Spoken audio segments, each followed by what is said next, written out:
Let's jump right in. Welcome to This Explainer. Today, we're stepping into the absolutely high-stakes world of the Letourneau electromagnetic disc brake system. If you operate or maintain this gear, you already know precision isn't just a nice-to-have, right? It's a literal requirement for safety.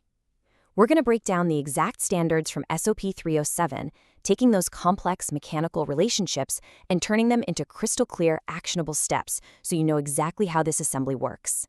Okay, let's dive into this. We'll be mapping out 4 critical areas today: the LT brake assembly, the 3 air gaps, the critical torque direction rule, and finally, the essential tools and interfaces.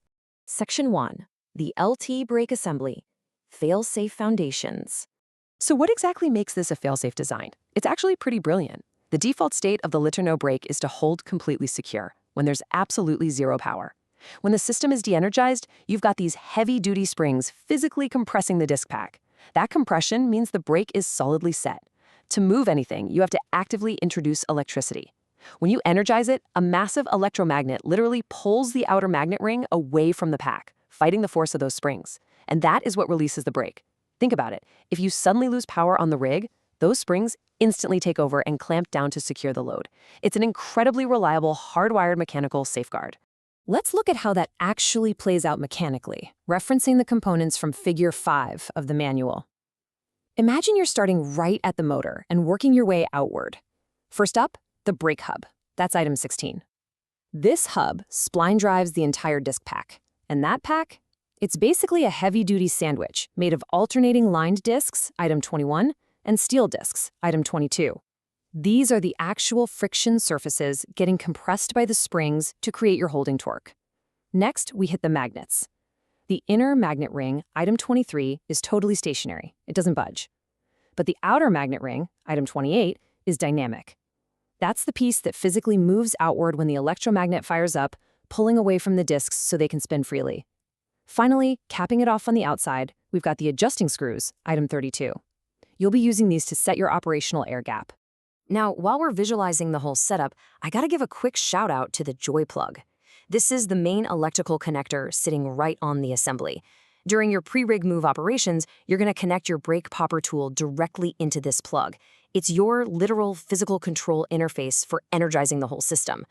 But look, because it's a sensitive electrical connection sitting out in a heavy industrial environment, it demands respect. Handle it with extreme care, make sure the connections are spotless, and really just treat it like the vital lifeline that it is. Moving on to Section 2, the 3 air gaps, mastering the measurements.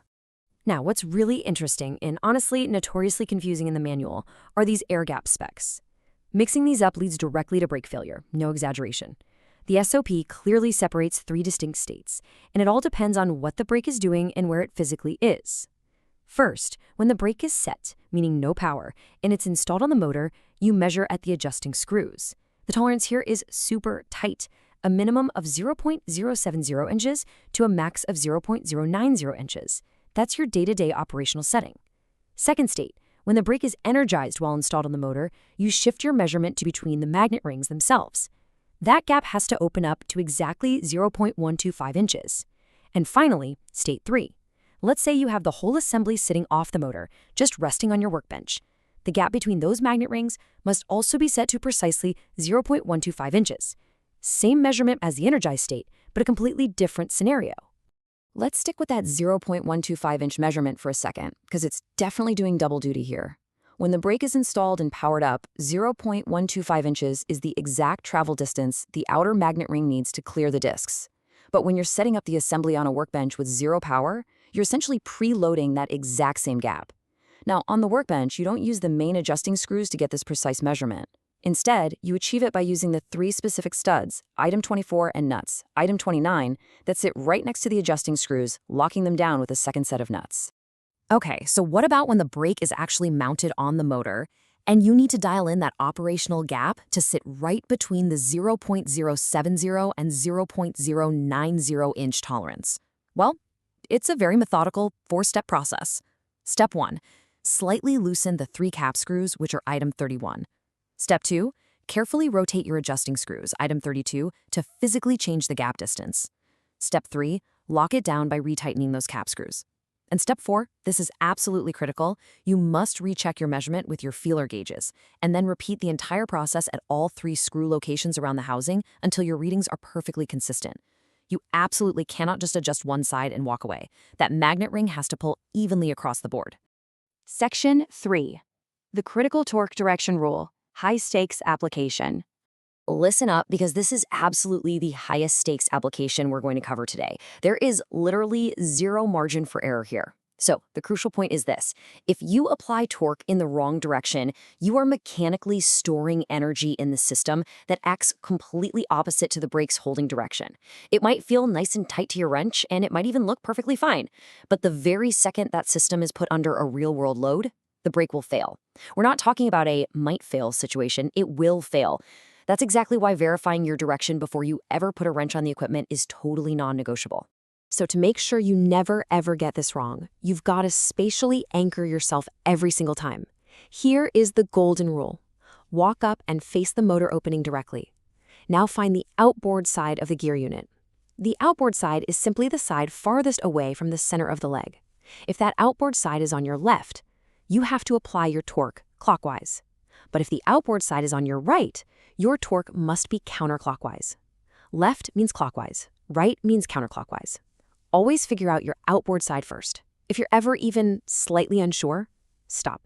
Go ask your supervisor. You can never guess your torque direction on a Li-Turno assembly. Section 4. Essential Tools and Interfaces, Equipping for the Job. Let's move on and see how this all builds into the actual physical toolkit you're gonna need in your hands. You simply cannot execute this job safely or accurately without the exact toolkit called out in the SOP. Before you even think about starting, verify that every single one of these tools is accounted for. You're going to need your brake popper assembly, specifically equipped with a joy-style plug adapter so it can interface with the brake. You absolutely must have the torque wrench guide frame to make sure your force is applied at the correct angle. You'll need a dial-type torque wrench, a set of precise feeler gauges for those incredibly tight air gaps, some CRC 226 contact spray to keep the electrical connections clean, and heavy-duty cable tie wraps to secure your lines far away from any moving parts. I actually want to single out that dial-type torque wrench for just a second. You can't just grab any old torque wrench from the shop floor. Your dial-type wrench must be fully capable of reading up to a very critical 200 foot-pounds threshold.